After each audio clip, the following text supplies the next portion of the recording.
Aloha everybody, this is Gigi from Kauai Community College. This is a video on maximum and minimum values, specifically using the first derivative test. So this is an application of the derivative, meaning what does the derivative tell you about a function? Okay, so suppose let's look at some definition first and look at some graphs first and see. As you can see, when looking at this graph here, there are peak values, right? So you'll think about these little humps there. That would be like the relative max or relative minimum. That's what we call them, right? So these values right here are what we call the critical points. Okay, so critical points are when the right here, when you have a horizontal tangent line. Horizontal tangent line is one that will give you a maximum or minimum. That's the peak of your graph within that interval, right? Or you will have sharp point here where you have the derivative is actually undefined because there are plenty of tangent lines that could happen there. Okay, and or the same as here, right? So so those are when the derivative does not exist. Okay, and then here, when you have a vertical tangent line, that's when the derivative is also undefined. It does not exist, right? So these values here, the where the dots are, the x values though at those places, are what we call critical points. So definition, what's a critical point?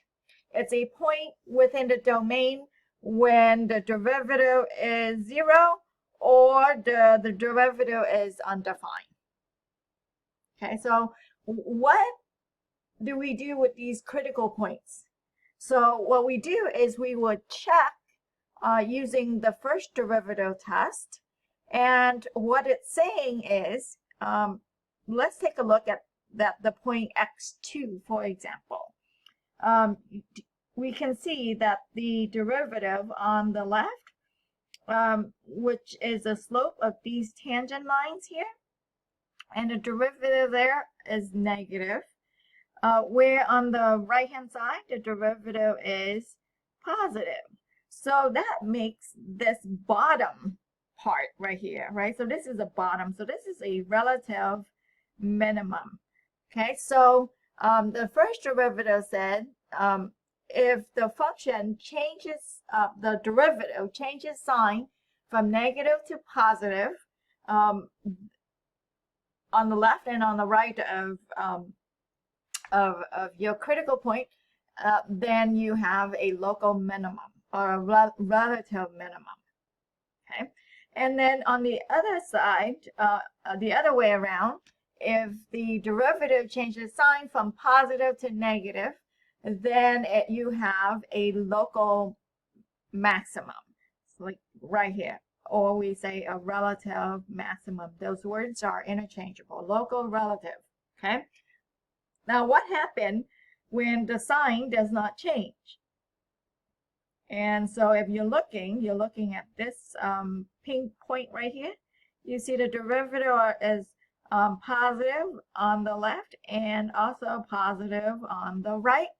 The sign did not change, so you do not have a local extreme value at C, meaning it's neither a maximum or a minimum. And that's what the first derivative test will say. Okay, so here are some examples in terms of specific functions. So suppose your function is 6x to the 5th plus 33x to the 4th minus 30x to the 3rd plus 100. Well, first thing first, we're going to find our critical points. And critical points are when the derivative is 0 or when it is undefined.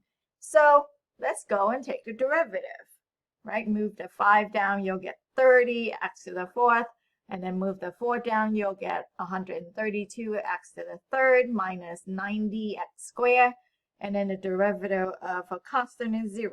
So that's it. Okay, now we are interested in finding out when is the derivative 0 and when is it undefined. So it would be good to go ahead and factor that out when possible, because you do have to solve for that equation when that is equal to 0, right? This is a polynomial, and when I say this, I mean the derivative is a polynomial, so it's always defined. There's no restriction. So we are interested in now finding out when the derivative is 0. So the derivative of 0 when this part is 0, when this part is 0, and when this part is 0, that means your critical points are at x equal to 0, x equal to 3/5, and x equal to -5. So those are your critical points. Now, I know the example in your note packet only tells you to find the critical points, but what is it for? Okay, so let's proceed and see if we do have a local maximum or local minimum at those values. So let's put those in the number line, on the number line. -5, 0, and 3/5. What are we checking for? Okay, so we're checking for the intervals on the left and on the right to see if there is a sign change. So let's pick x equal -10, which is to the left of -5. The first factor is positive because that is 6x squared is always positive. 10 multiplied to 5 minus 3. -10 times 5 minus 3 is going to be negative. And then the third factor, -10 plus 5, is going to be negative. So altogether, your derivative to the left of -5 is positive, and your function is climbing up. It is increasing. So that's on the left-hand side. Now, let's check on the right-hand side of -5, meaning let's pick a number between -5 and 0. Let's pick -2. Okay, so first factor, again, is always positive because it's 6x squared. Second factor, -2 multiplied to 5 minus 3 is a negative number. -2 plus 5 is a positive number. So altogether, that derivative is negative. So the function, the derivative does have a sign change from positive to negative, meaning increasing, climbing up to the peak, and then dropping. So that is a relative maximum. Okay, there's a relative maximum at x equal to -5. There's a relative maximum at x equals -5. Okay. And then let's pick a number between 0 and 3/5. For example, 1/5. The first factor is positive. The second factor is negative. And the third factor is positive. So the product is negative. So the derivative there is negative. So the function continues to decrease after it passes 0. There is no sign change, so there is no local extreme value at 0. Let's pick a number to the right of 3/5, for example, 2. And all three factors are positive, so then the derivative is positive. We do have a sign change at 3/5, decreasing from the left. So it's decreasing, and then it peaks out, and then it start to increase. So there is a relative minimum at x equal to 3/5. Okay, so if we have to memorize something, this is a visual for you to look at. The local maximum is when the left is increasing, the right is decreasing. Okay, going up, max out, and then drop. That's the local maximum. And then your critical points are when the derivative is undefined or when the derivative is equal to 0. Okay, here is another example. F of x is equal to cube root of x squared multiplied by 2x minus 1. Now we know we have to take the derivative to this of this function. So you have a choice here. Do you want to apply the product rule, or do you want to distribute and then take the derivative? I don't know about you, but I'm going to distribute and then take the derivative, because that becomes a polynomial looking thing and it's easier not having to use the product rule, but it's up to you. Okay, so the derivative is, bring the 5/3 down. Yeah, I have 10/3 x to the 2/3. So 5/3 minus 1 is 2/3 minus 2/3 x to the negative 1/3. When I write that as a radical and clean that up, get a common denominator, the derivative should be 10x minus 2 over 3 cube root of x. So again, critical point is when the function is undefined or when the function is equal to 0. So here we have a division problem.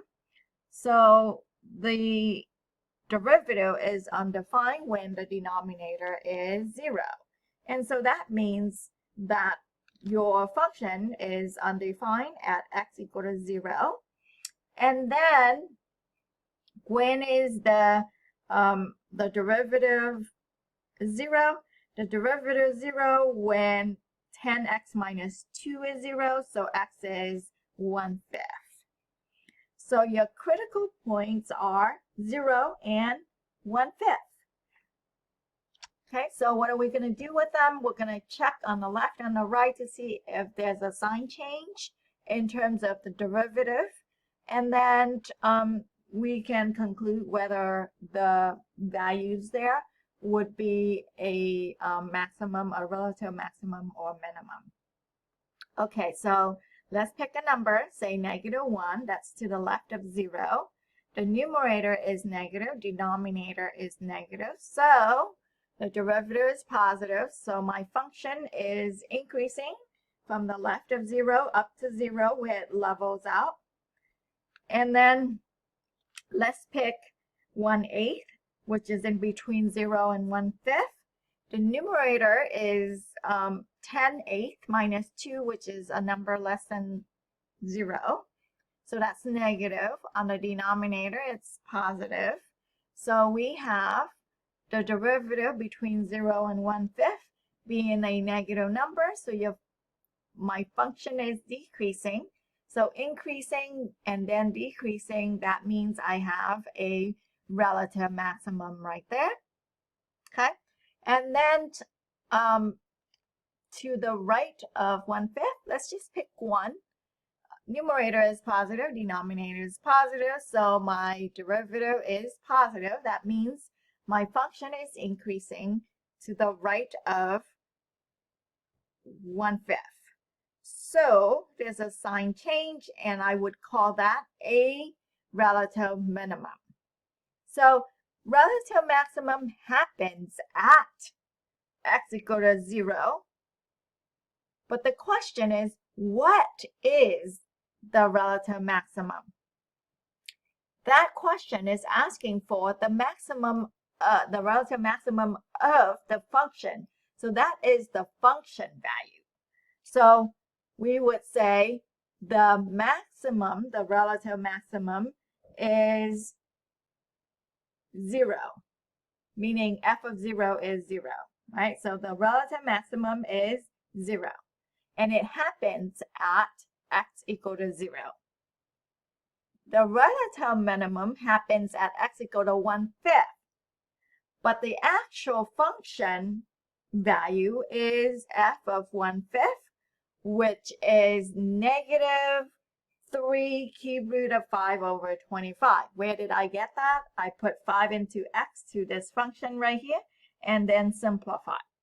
So the relative minimum is -3 cube root of 5 over 25. And it happens at x equals 1/5. So be really careful. Are we asking for the maximum or are we asking for where it happens, right? The maximum minimum would be the function value. And then where it happens is it happens at x equals whatever. Okay, so that is example number 2.